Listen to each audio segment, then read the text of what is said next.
How to buy USDT on Bitpanda. Here's how to buy USDT on Bitpanda.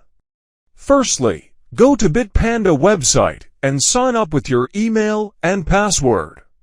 Complete the KYC process using your national ID passport via Bitpanda's partner like IDNO or Onfido.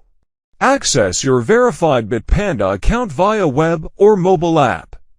Tap Deposit and choose Fiat, EUR, USD to add funds via SEPA, bank card, or other options. Follow the instructions to transfer money to your Bitpanda Fiat wallet. Navigate to Trade option. Then click Buy and select USDC, EURC, or EURCV. Enter the amount and confirm the transaction to buy the stablecoin.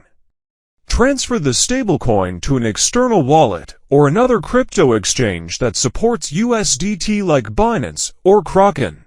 Sign up and verify your identity on a USDT-supported platform. Copy your receiving address from the new exchange and send your funds from Bitpanda. Use the trading feature on the second exchange to swap your USDC into USDT. Thanks for watching.